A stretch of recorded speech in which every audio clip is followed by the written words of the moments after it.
Assalamualaikum warahmatullahi wabarakatuh teman-teman. Ketemu lagi dengan saya Tiara Tulundari. Sebelumnya saya akan memperkenalkan diri saya. Nama saya Tiara Tulundari, mahasiswa semester 5, Fakultas Psikologi UIN Raden Fatah Palembang. Di sini saya akan menampilkan sebuah video untuk memantui salah satu tugas mata kuliah saya. Nah, di sini saya akan menjelaskan tentang apa sih itu gangguan penyesuaian.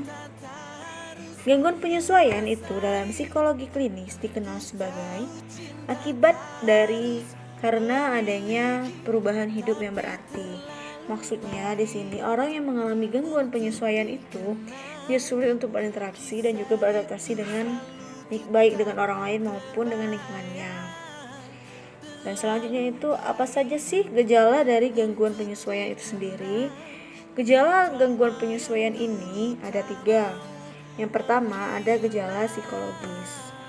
Gejala psikologis ini meliputi depresi, cemas, dan juga khawatir. Yang kedua itu ada namanya gejala fisik. Gejala fisik ini meliputi jantung berdebar-debar dan ngerasa nyeri di bagian kepala. Terus yang ketiga ada namanya gejala perilaku. Gejala perilaku ini meliputi timbulnya sifat agresif, ingin menyakiti diri sendiri, dan kesulitan untuk bergaul. Nah, itulah tadi penjelasan tentang apa itu sih gangguan penyesuaian dan gejala dari gangguan penyesuaian itu sendiri. Selanjutnya saya akan menampilkan sebuah video percakapan wawancara saya dengan seorang subjek yang mengalami gangguan penyesuaian. Selamat menyaksikan teman-teman semuanya. Assalamualaikum Mbak. Waalaikumsalam. Sebelumnya saya akan memperkenalkan diri saya dulu. Saya Tiara Tulundari, mahasiswa semester 5 Fakultas Psikologi UIN Raden Fatah Palembang. Usia Mbak sekarang berapa? 16 tahun. Nah, sebelumnya saya ingin izin dulu pada Mbak bahwa proses wawancara kita sore hari ini direkam dan nanti akan saya upload di Instagram. Iya, terima kasih. Perasaan apa yang sedang Mbak rasakan saat ini? Sedikit gugup dan sedikit gelisah. Apa yang membuat Mbak hal yang membuat Mbak itu sampai gelisah? Perubahan hati dan perubahan mood. Apa yang membuat Mbak itu sehingga suasana hatinya sering berubah? Sering nangis kalau setiap malam itu sering overthinking sama omongan orang lain. Kenapa Mbak suka sering menangis ketika malam? Ya karena setiap hari itu pasti ada aja omongan-omongan orang yang dilontarkan kayak tentang fisik segalanya. Jadi Mbak tadi kan bilang bahwa yang membuat Mbak berubah suasana hati itu kan karena omongan-omongan orang. Omongan orang yang seperti apa yang sehingga membuat Mbak itu menjadi berubah suasana hati, gelisah? Omongnya gini, ih kamu hitam, ih kamu gendut. Padahal kan orang-orang itu nggak tahu apa yang aku usahain biar aku tuh kelihatan good looking, biar aku kayak masuk ke dalam standar kecantikan yang putih, kurus, terus mulus, sehingga itu yang buat aku insecure sama ini.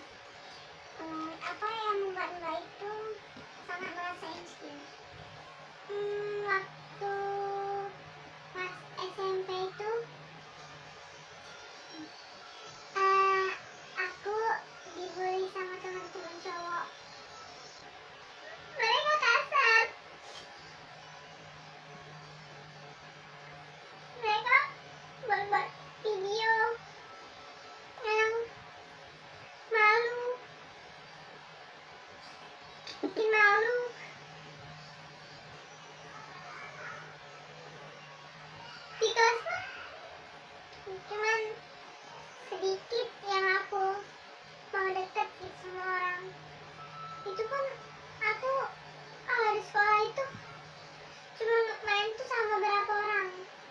Yang aku bisa sih 3. Kalau yang lain tuh kayak cuma main-main aja gitu. Kenapa Mbak cuma mempunyai 3 teman ketika Mbak duduk di bangku SMP? Kalau aku percaya sama 3 teman, soalnya aku sering curhat tentang keluarga,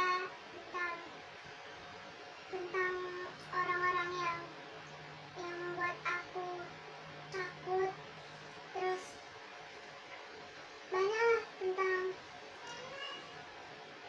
masalah ayah sama mama, terus dan mereka juga orangnya tuh kayak ngerasa menjaga rahasia aku, dan buat aku tuh percaya banget sama dia.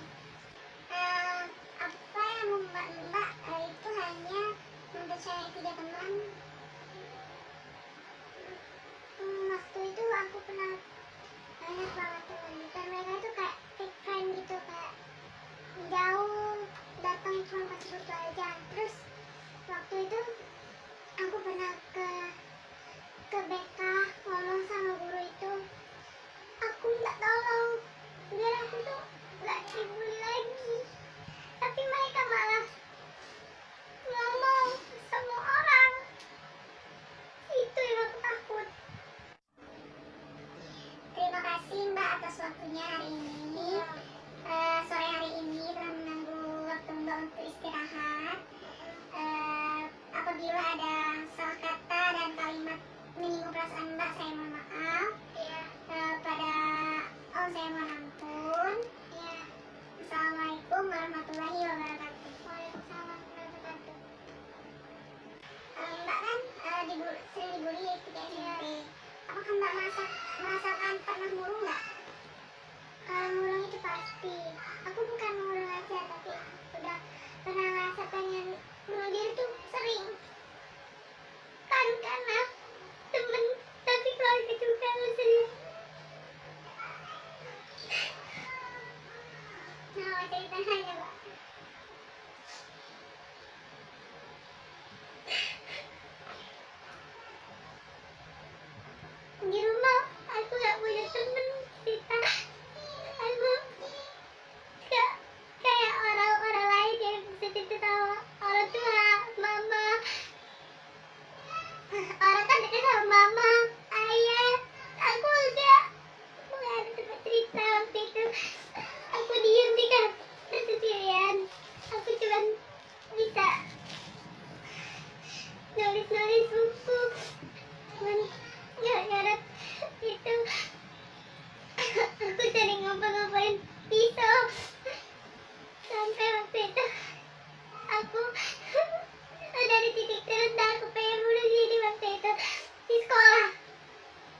kesiswaannya harus ke psikolog.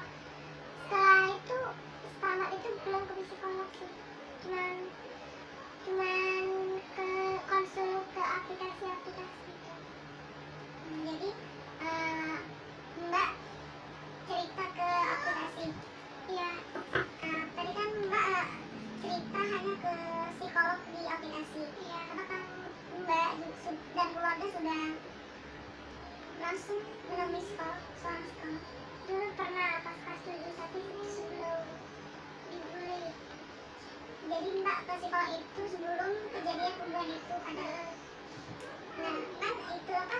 Tadi saya lupa menanyakan kenapa keluarga Mbak itu bisa tahu bahwa Mbak kena bully sedangkan Mbak itu tidak menceritakan itu kepada teman. Waktu itu kan aku tuh kayak mikir gini, kalau aku nggak cerita sekarang, kapan lagi? Soalnya masalahnya nggak bakal selesai.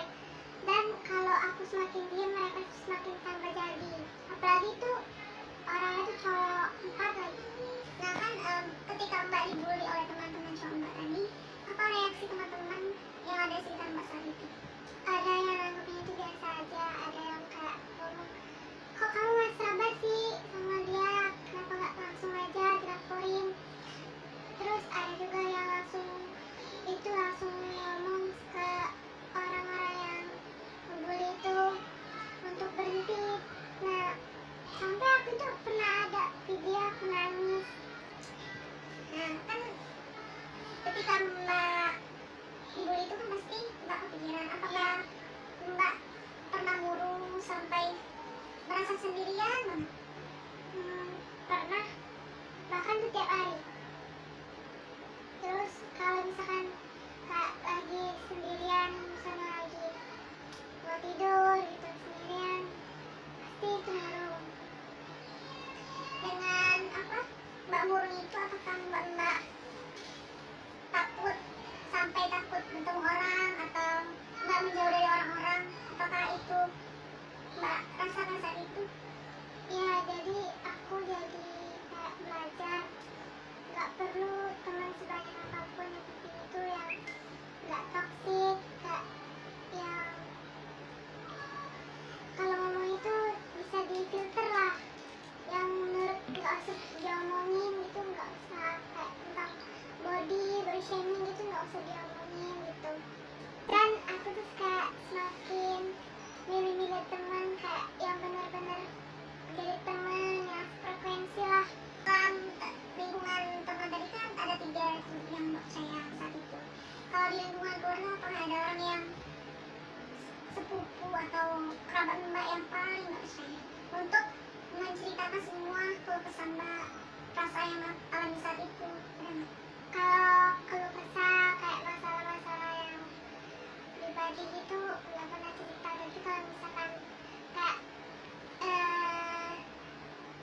kayak anak remaja sekarang nih kayak gibah gitu itu apa namanya, ada kayak 3 gitu, tapi yang paling dekat 1. Nah, di sini saya akan mencoba memberi tips untuk cara jatuh supaya Mbak tidak merasa insecure lagi.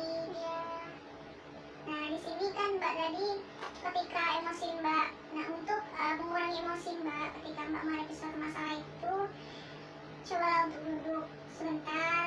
Lalu itu setelah itu Mbak berwudu, ambil wudu, karena menurut Islam itu berwudu itu bisa menurunkan emosi Mbak. Terus dan juga apa namanya, ketika Mbak emosi dan merasakan emosi itu, peganglah suatu benda, misalnya itu botol aqua, tapi botol mineral yang sudah kosong.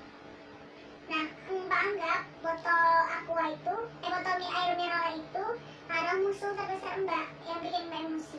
Lama-lama Mbak pegang itu, dan kelama-kelamaan emosi Mbak akan menurun dengan sendirinya. Dan juga Mbak harus lebih terbuka. Saran saya, Mbak harus lebih terbuka kepada keluarga sehingga yang Mbak tidak merasakan sendiri apa yang Mbak rasakan. Terima kasih Mbak atas waktunya hari ini. sore hari ini telah mengganggu waktu Mbak untuk istirahat.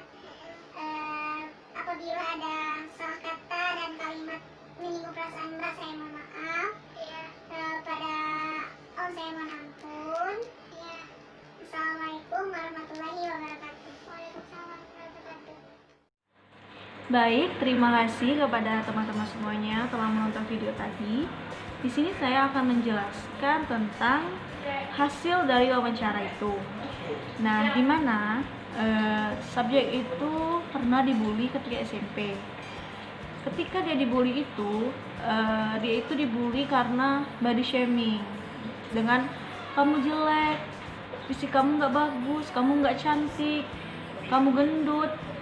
Nah, pembulian seperti itulah yang dialami subjek ketika subjek duduk di bangku SMP.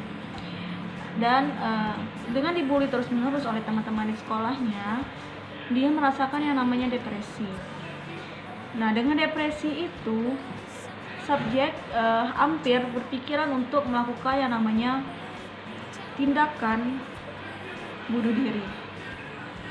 Nah, ketika tindakan bunuh diri itu hendak dilakukan oleh subjek membaca suatu kata-kata motivasi di dalam aplikasi TikTok, di mana isi motivasinya itu adalah, jika bunuh diri terlintas di pikiranmu,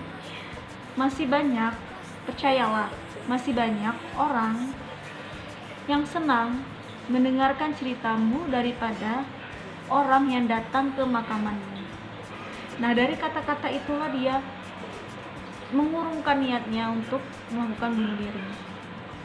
Dan juga subjek ini orangnya sulit banget untuk beradaptasi dengan orang lain. Kenapa? Nah, berdasarkan hasil wawancara tadi, subjek ini orang yang sulit percaya dengan orang karena dia pernah dikecewakan oleh temannya. Ketika dia bercerita tentang masalah dia ke temannya, nah, masalah itu diceritakan lagi kembali ke orang lain, tetapi bukan dengan masalah yang sama. Masalahnya itu ditambahi lagi, misalnya si subjek ini bercerita dengan temannya tentang A. Nah, dan dia nanti temannya itu menceritakan lagi ke si B dengan cerita B. Nah, seperti itu maksudnya. Dan juga dia itu menganggap temannya itu toksik, suka menceritakan keburukan orang lain. Dan juga subjek ini orangnya emang maksudnya tuh dia itu hanya mempercayai 3 orang teman di kelasnya, dan itu pun tidak akrab, hanya sekedar teman. Dan subjek ini lebih suka menceritakan semua masalahnya dalam sebuah buku dengan menulis, karena dengan menulis tidak semua orang tahu masalah dia. Yang tahu masalah dia hanya diri dia sendiri, pun tidak akrab, hanya sekedar teman. Dan subjek ini lebih suka menceritakan semua masalahnya dalam sebuah buku dengan menulis, karena dengan menulis tidak semua orang tahu masalah dia. Yang tahu masalah dia hanya diri dia sendiri dan juga Allah Subhanahu wa Ta'ala. Nah, yang sudah saya jelaskan tadi itu termasuk ke dalam gejala psikologis dalam gangguan penyesuaian, yaitu depresi, rasa cemas, khawatir, dan juga termasuk ke dalam gejala fisik, yaitu menyakiti diri dia sendiri. Dan bahkan subjek itu ketika dibully tadi, dia sering menangis sendirian di kamar dan sampai dia kesulitan untuk tidur dan merasakan pusing di kepalanya. Nah, berdasarkan gejala yang dialami subjek termasuk ke dalam gangguan penyesuaian, atau depresi. Mungkin itu saja yang dapat saya jelaskan dalam video. Terima kasih kepada teman-teman yang telah menonton video saya. Apabila salah kata kalimat saya, mohon maaf. Wassalamualaikum warahmatullahi wabarakatuh.